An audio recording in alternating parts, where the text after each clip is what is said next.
함께 나눌 말씀의 제목은 하나님 여호와 앞에 섰던 날에입니다. 설립 3주년 기념 감사 예배입니다. 제가 어저께 오늘 예배를 생각하니까 설레이고 감사해서 잠이 안 오더라고요. 그게 괴로운 것이 아니라 아주 기뻤습니다. 이제껏 하나님이 우리를 인도하신 것이 얼마나 기쁜지, 그리고 설립 예배 때마다 모든 예배가 그렇겠지만은 하나님 또 은혜를 좀 많이 주신 기억이 있어서 더 그랬던 것 같습니다. 어떤 사람들은 그렇게 얘기를 해요. 저희가 이제 코로나 시기에 개척을 했잖아요. 이런 시대, 그것도 코로나 시기에 개척을 하다니 대단하다라고 생각을 하더라고요. 근데 저는 그렇게 생각하지 않습니다. 개척을 하든지 또는 청빙을 받아서 이제 담임 목회자로 인도를 받든지 모두 하나님 앞에서 하나님의 섭리 안에서 이루어진 일이기 때문에 누구도 자기의 생각과 계획을 가지고 하는 것이 아니라는 거죠. 지난 3년 동안 짧은 시간이지만은 아직은 개척 초기지만은 하나님께서 저에게 보게 하시고 알게 하신 것이 있어요. 목회는 나의 계획, 나의 뜻, 꿈을 하나씩 하나씩 내려놓는 거구나. 어느 것 하나도 나의 계획이나 나의 뜻대로 된 것이 아무것도 없다는 것이죠. 처음에는 제가 원하는 대로 안 되면은 낙심도 되고 사람이다 보니 그럴 수 있었지만은 지금 생각해 보면요, 얼마나 다행이죠. 나의 뜻, 나의 계획, 내 꿈을요 하나님 앞에 서서 지난 3년간 오직 하나님의 말씀 앞에서 서서 보니 제 계획이나 제 꿈은 너무나도 어설프고 부족하며 부끄러운 것뿐이더라고요. 그러니 만약에 제 뜻대로 다 되어졌다고 한다면은 얼마나 지금 되돌아보면은 얼마나 좀 비참해지겠어요. 근데 제 뜻대로 안 되고 하나님 뜻대로 되었으니 얼마나 감사한 일입니까? 왜냐하면 하나님은 완전하시고 영원하신 하나님이시기 때문에 우리도 또한 이 은혜 가운데 들어가기 원합니다. 우리의 뜻대로 되는 것이 하나도 없을 거예요. 그러나 완전하신 하나님께서는 우리의 구원을 예정하시고 지금도 주인된 그 하나님께서는 우리의 모든 것들을 지금도 완벽하고 완전하게 이루고 계시는 줄 믿습니다.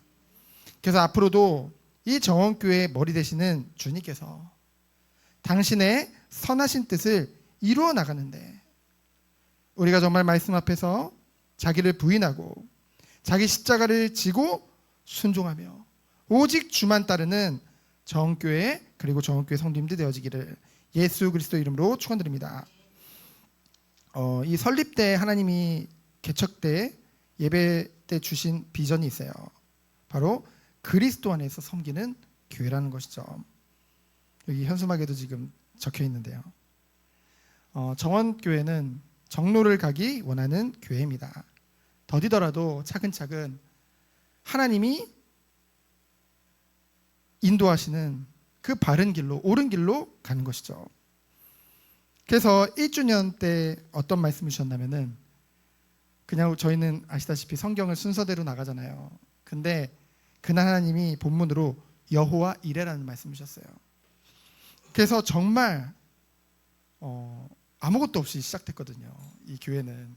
근데 1년 동안 하나님이 모든 것을 예비하시고 준비하시고 모든 것을 이끄심을 확인하게 되었죠.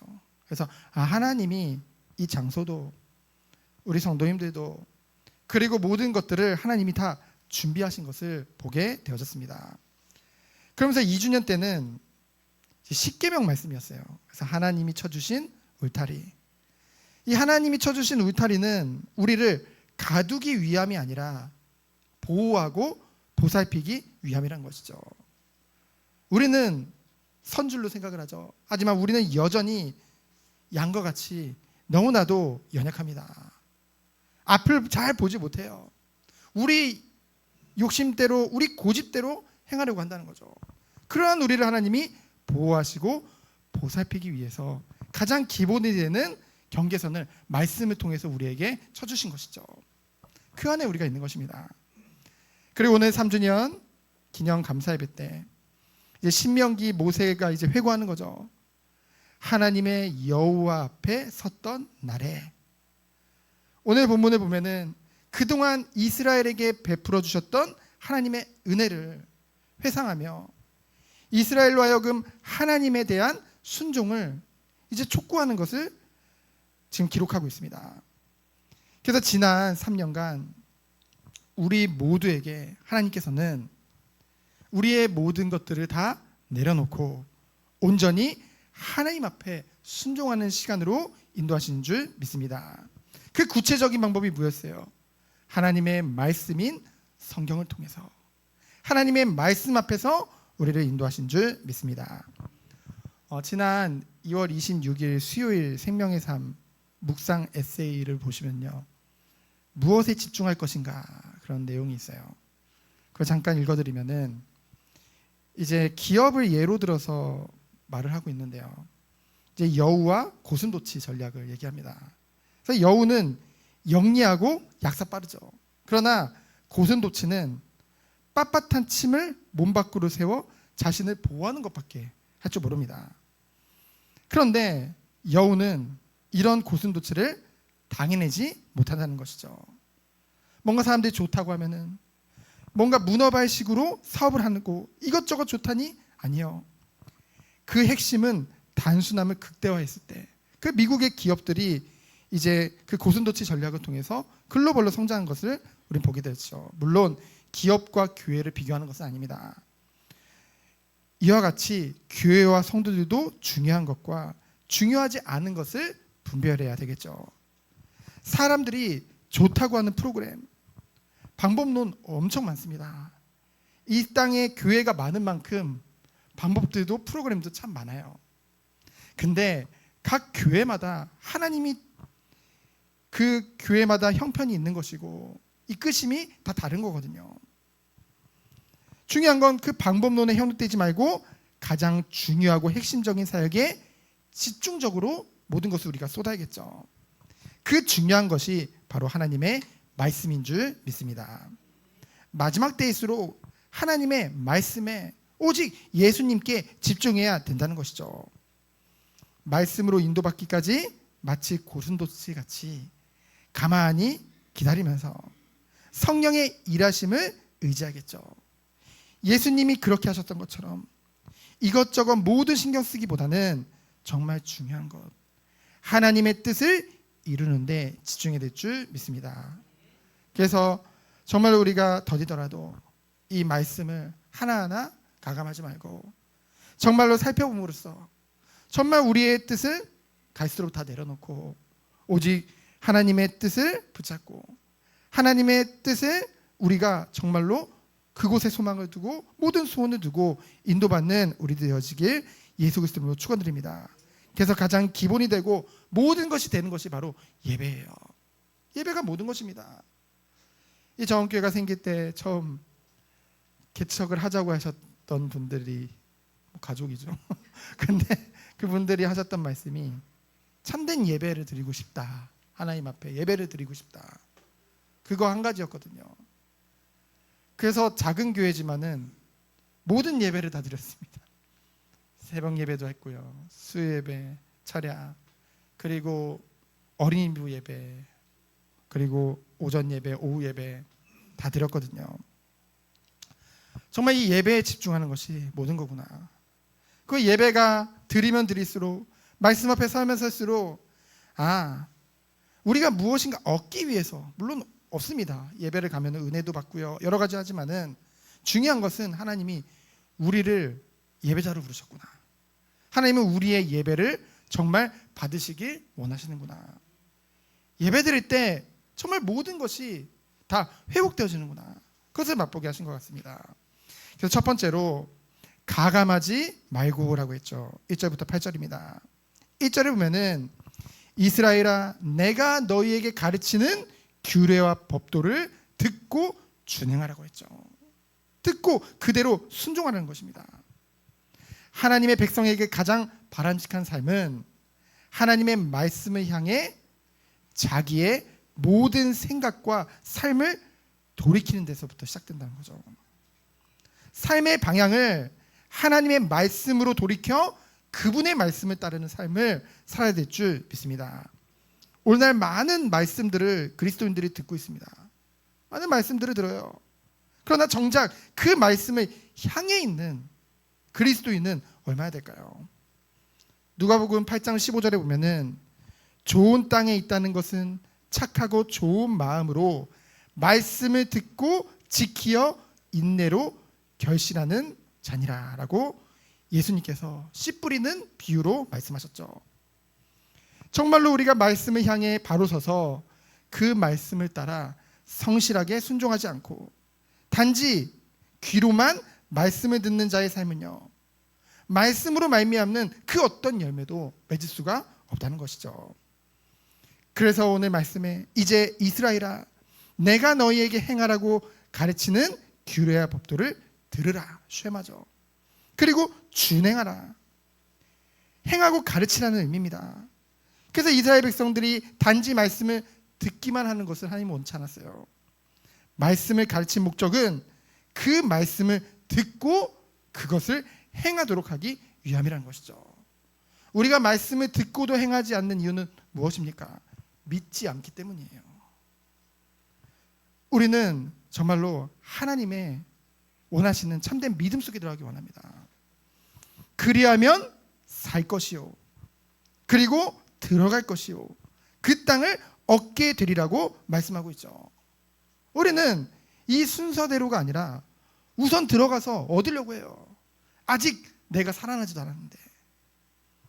하나님의 말씀을 듣고 행하는 자에게는 먼저 참 생명이 주어지며 생명의 힘을 가진 자는 하나님의 언약을 향해 비전을 향해 들어가며 하나님의 허락하신 기업을 얻게 되는 줄 믿습니다. 그래서 성도는 무엇보다 우리에게 기업으로 허락하신 하나님 나라를 상속하는 일을 말씀을 듣고 행하는 데서부터 모든 것이 시작된다는 것이죠. 그래서 2절에 보면은 가감하지 말고라고 했습니다. 바리새인들은요, 하나님의 말씀을 자기들 편에서 지키기 쉬운 거, 지키기 어려운 거, 중요도를 따져가지고요, 때로는 자기들이 제해주기도 합니다. 이건 안 지켜도 돼. 인간의 기준인 거예요. 인간 편에서 말씀을 더하거나 빼는 것은요, 하나님이 오직 우리의 목적이잖아요. 하나님의 목적이 아닌 수단으로 삼는 신성 모독이라는 거죠. 그래서 말씀을 가감하는 것은 하나님의 말씀을 지키기 위함이 아니라, 본인들은 그러죠. 어려운 건 좀 제해두고 저거는 좀 지키기 위해서 이렇게 하는 거다. 아니라는 거죠. 인간 형편에서 하나님의 말씀을 맞추기 위한 거예요. 그것은 결코 그 죄의 대가를 피할 수 없음을 계시록 22장에서 말씀하고 있죠. 계시록 22장 18절로 19절에 보면은 만일 누구든지 이 말씀 외에 더하면 이 기록된 재앙을 그에게 더하고 만일 누구든지 이 말씀을 제하여 버리면 이 생명에서 너희를 제하여 버리시리라.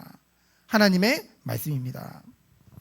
그래서 3절에 보면은 이제 바알볼을 섬긴 사건 기억나시죠? 민수기 25장에 보면은 이 발람의 꾀에 속아서 이 모압 여인들과 이 음행을 행하게 되어집니다. 그로 인해서 연병이 나서 24,000명의 그 이스라엘 백성들이 죽게 되어지죠. 결국은 성경에서 말씀하시는 것은 단순합니다. 불순종한다는 말은 믿지 않는다는 거죠. 믿지 않으면 지킬 수가 없고요. 그렇게 되면 어떻게 된다는 거예요? 반드시 멸망받을 수밖에 없다는 것이죠. 그래서 가나안 땅에 들어가는 것이 물론 중요하죠. 그러나 그 가나안 땅에 들어가서 참된 하나님의 백성으로서의 그 삶을 살도록 정말 그 중요한 것을 가르쳤던 것이 바로 광야의 시간표라는 것이죠.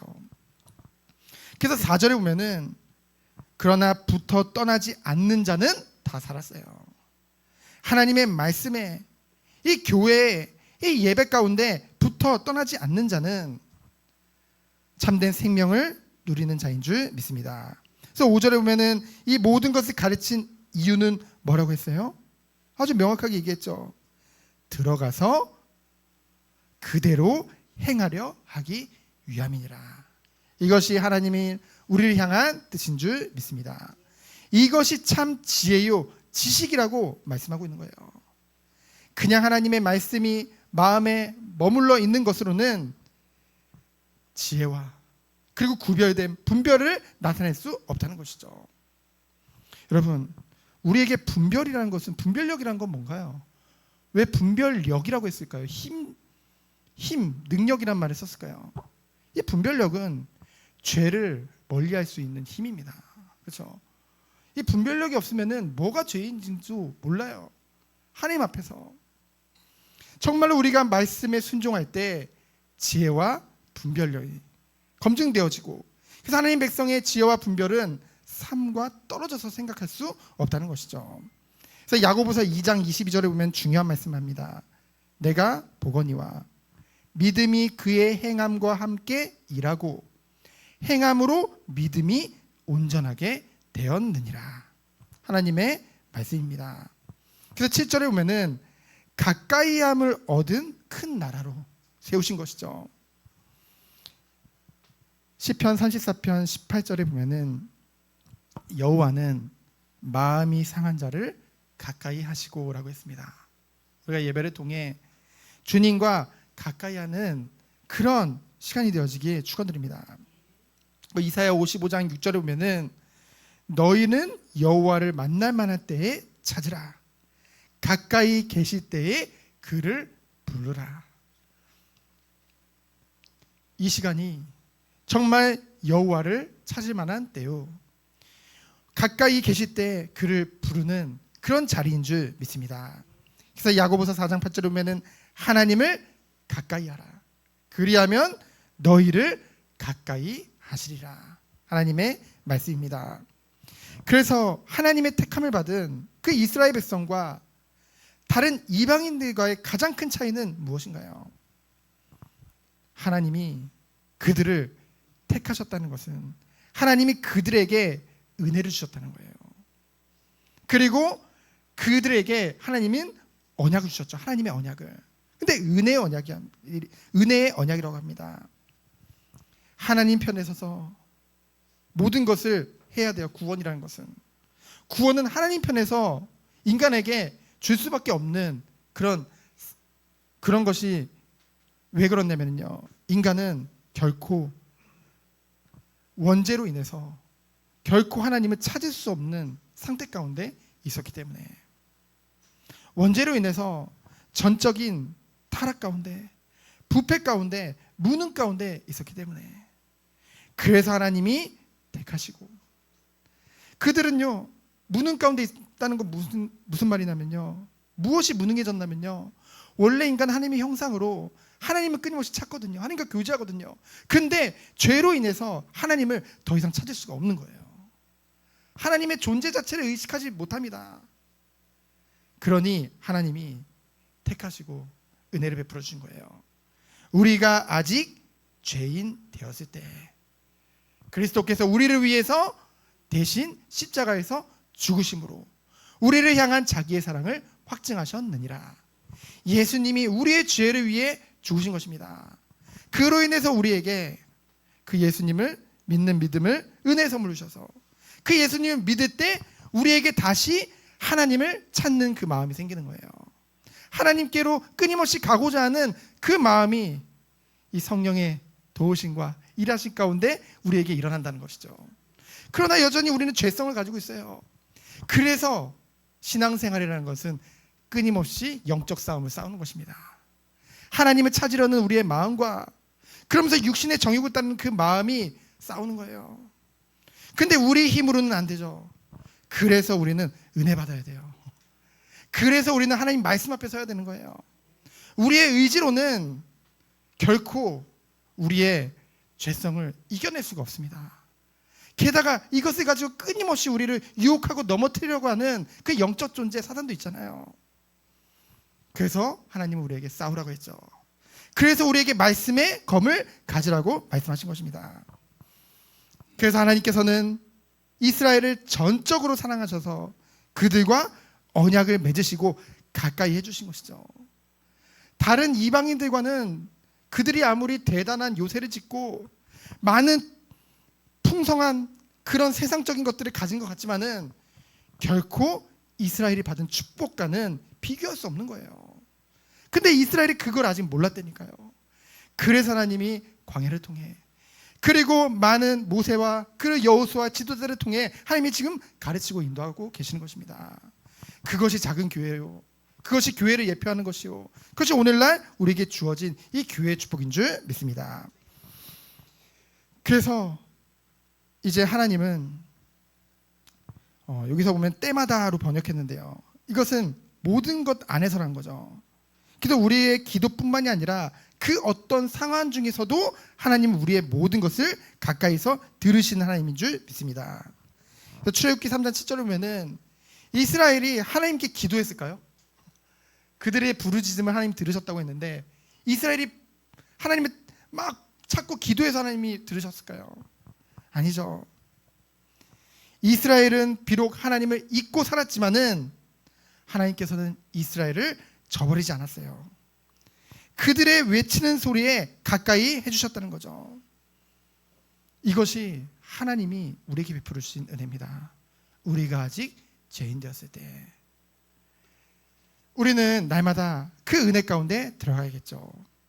그래서 두 번째로 이 모든 것을 통해서 하나님은 우리에게 경외함을 배우게 하여 누구에게요? 우리뿐만이 아니라 우리 자녀와 다음 세대들에게. 그래서 9절에 보면은 오직이라고 했죠. 오직이 명령과 함께 쓰이면은요 경고의 의미를 담고 있습니다. 경고라는 건 뭐예요? 무서운 거예요. 그렇죠? 경고하는데 듣지 않으면 어떻게 돼요? 그대로 되는 거예요. 하나님이 우리에게 오직이라는 말을 명령과 함께 쓰면 경고의 의미라는 거죠. 모세는 앞 2절에서 하나님 편에서의 은혜와 공의로 세워진 언약 관계를 말했습니다. 그러나 9절에서는 이스라엘 백성들 측면에서 하나님과의 관계를 성실히 유지시켜 나갈 것을 명령하고 있는 것이죠. 즉 하나님의 언약이 하나님의 은혜와 의로 말미암아 세워졌지만은 그것은 이스라엘과 하나님과의 상호 관계 속에서 유지될 수 있는 것임을 나타내는 것이죠. 그래서 오직 너는 스스로 삼가라. 스스로 삼가라. 다른 민족들과는 다른 하나님과의 그 언약 관계 속에 있는 백성들에게 자기들이 언약 백성임을 늘 염두에 두고 있으라는 거죠. 여러분 우리가 어떤 존재인지를 놓치면 안 돼요. 우리가 말씀에게서 멀어지면 멀어질수록 세상이 더 커 보일 수밖에 없죠. 왜요? 내가 어떤 존재인지를 잃어버리기 때문에 하나님과 나와의 어떤 관계인지를 그것을 놓치기 때문에. 그래서 9절에 보면은 내 마음을 이제 2번 얘기하고 있는데 첫 번째는 영혼으로 번역해야 됩니다. 하나님이 주신 언약을 육신산뿐만이 아니라 영혼에도 우리의 영혼에도 영향을 미쳐서요. 그것을 지키는 자는 영적인 생명을 영원히 누리게 된다는 것이죠. 그것을 알게 하라. 그 알게 하라는 그들을 가르치다로 번역됩니다. 그래서 하나님의 율법을 다음 세대에게 가르치는 일은 매우 중요한 것이죠. 그래서 이 신명기에서는 끊임없이 가르치라고 오고 오는 후대들에게 가르치라고 거듭 반복하며 명령하고 있습니다. 그래서 우리가 가르치려면 우리가 우리 다음 세대에게 가르치려면 어떻게 될까요? 우리가 먼저 그것에 집중할 수밖에 없죠. 가르치기 위해서 우리에게 있어야지 우리 자녀에게 줄 수 있을 거 아니에요. 그래서 하나님이 오고 오는 후손에게 내 아들들과 내 자손들이라는 것은 너의 평생을 다하라는 의미거든요. 그렇잖아요. 우리 자녀와 자녀의 자녀까지는 다 가르치라는 것은 우리가 평생을 다해서 이것에 집중하라는 것입니다. 우리가 죽을 때까지 하나님의 관계를 변함없이 그 친밀한 관계를 유지하는 것, 그것이 하나님 앞에 최고의 헌신이요 최고의 사명인 줄 믿습니다. 이것은 결코 중단되어서는 안 되겠죠. 그래서 10절에 보면은 이스라엘 백성들이 배워야 할 것은 하나님을 경외하는 것을 배워야 될 줄 믿습니다. 우리가 지난 주일날도 함께 봤지만은 이사야 8장 12절에 보면은 정말 우리는 두려워할 것을 두려워야 돼요. 누굴 두려워야 될까요? 하나님을 두려워해야 되는 거예요. 그냥 단지 그냥 두려워하는 그런 걸 말하는 게 아니죠. 하나님은 정말로 살아계시기 때문에 말씀 앞에 우리가 서면 설수록 하나님은 얼마나 그 하나님의 거룩하심을 우리가 감당할 수가 없어요. 우리가 얼마나 죄 가운데 살고 있는지, 우리가 얼마나 정말로 연약한지. 그래서 우리는 말씀을 대할 때 우리가 중심이 돼서 인본주의적으로 받는 것이 아니라 하나님 말씀을 통해 나를 자기 객관화라고 되죠. 말씀을 통해 자기 객관화가 되면은요, 말씀 앞에 바짝 엎드릴 수밖에 없습니다. 아, 정말로 하나님의 은혜가 아니면은 안 되는구나. 그걸 말씀을 통해 계속 하나님은 우리에게 알게 하시고 깨닫게 하신다는 거예요. 깨닫게 하신다니까요. 그래서 말씀에서 멀어지면 멀어질수록 우리는 어떻게 될까요? 내가 자꾸 나오는 거예요. 내가 뭔가 할 수 있을 거라고 생각을 하는 거예요. 그러면은 그거는 하나님의 우리를 향한, 우리와 그 언약 관계를 맺으신 그 하나님의 그 은혜를 저버리는 것이요. 당연히 하나님은 그렇게 되면 어떻게 할까요? 우리를 사랑하시기 때문에 다시 그 자리로 이끄시겠죠. 근데 그 하나님의 이끄시는 방법은 여러분 아플 수도 있습니다. 힘들 수도 있습니다. 그러나 우리는 감사함으로 그 길을 가야겠죠. 하나님 우리를 사랑하시기 때문에. 그래서 우리는 정말로 하나님의 은혜 안에서 하나님의 말씀을 우리가 지키고 그것을 가르치는 그 축복 속에 들어가길 원합니다. 그래서 11절로 14절을 보면은 이 십계명에 대해서 말을 하고 있는데요. 이제 이 십계명을 받는 그 장면을 보세요. 정말 하늘이 어두워지고, 그렇죠? 많은 이스라엘 백성들이 공포 가운데 딱 겁에 질렸습니다. 그렇죠? 두려움에 휩싸였어요. 하나님 앞에 서니까요. 그때 하나님의 음성이 이제 들려지죠. 그러면서 이스라엘 백성과 언약 관계를 맺으시고 이스라엘 백성에게 하나님은 율법을 내려주십니다. 여러분, 그 하나님의 임재를 체험한 이스라엘은요, 결코 그 눈에 보이는 우상들과 이 하나님을 비교할 수 없겠죠. 사실은 섬길 수가 없겠죠. 그래서 우리가 정말로 하나님을 인격적으로 체험하게 되어지면요, 결코 하나님을 원망할 수 없어요. 내 자신을 원망하지. 그렇죠? 어찌 하나님을 원망할 수 있겠습니까?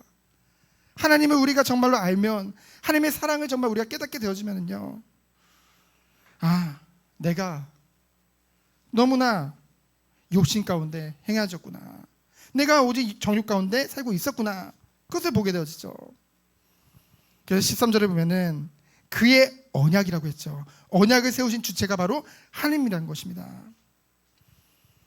그래서 이 반포된, 선포된 하나님의 명령, 하나님은 그 하나님의 언약을 선포하셨는데 그것을 지킬 것을 우리에게 명령하신 것이죠. 그것이 하나님의 언약인 것입니다.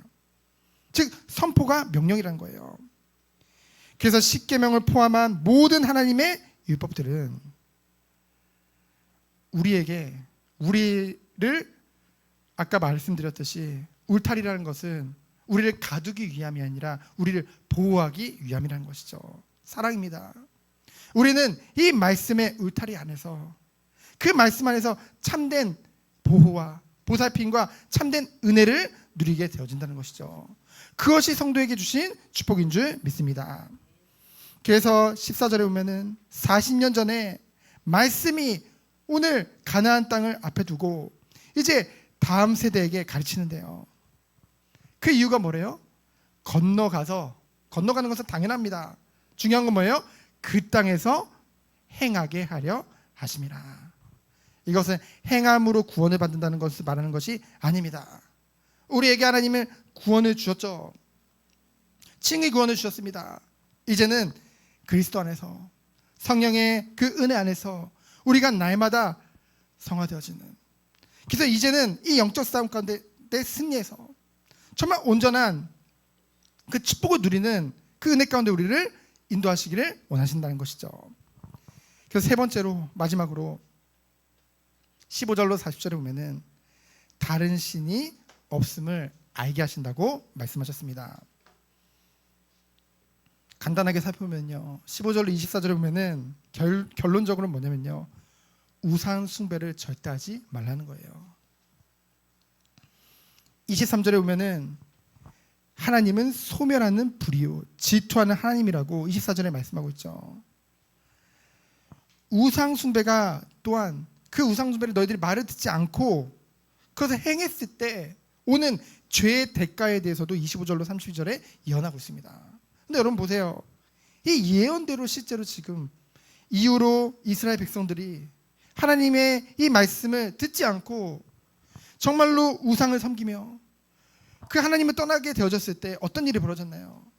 침략을 당하게 되어지고 그리고 흩어져 살게 되어지죠. 그 말씀 그대로 됩니다.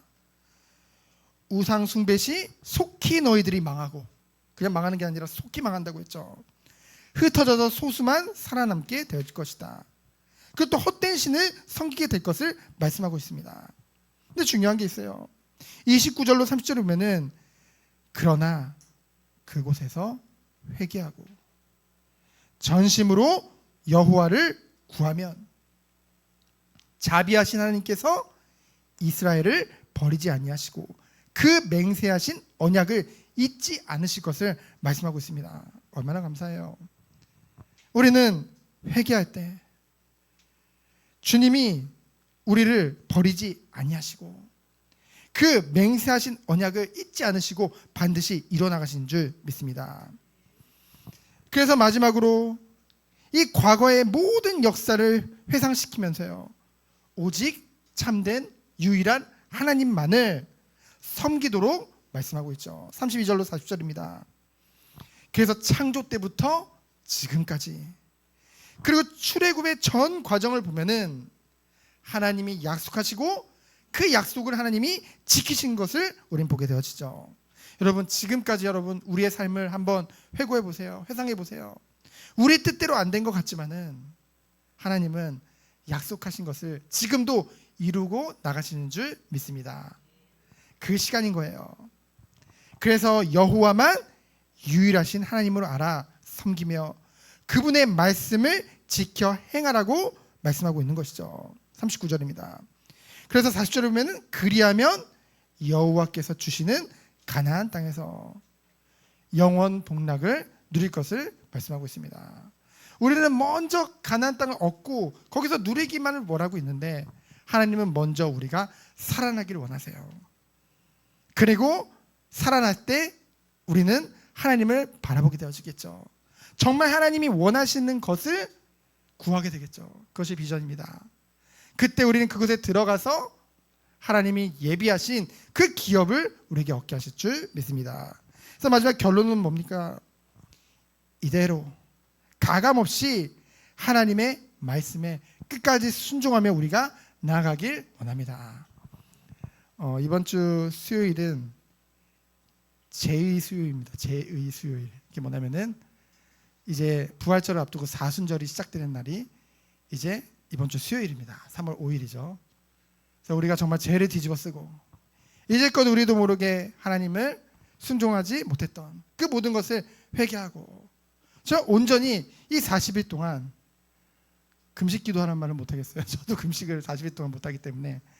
그러나 우리가 정말로 이 말씀을 마음에 담고 그랬던 나를 회개하며 오직 주님께 온전히 나아가는 그런 시간이 됐으면 좋겠습니다.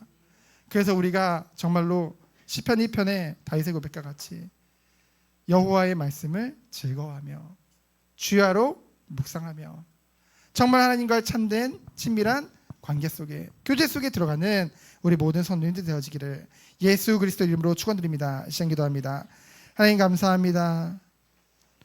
우리가 지난 3년간 오직 하나님의 말씀 앞에 섰던 날을 기억하며 모두 영광 돌리게 하심에 감사드립니다.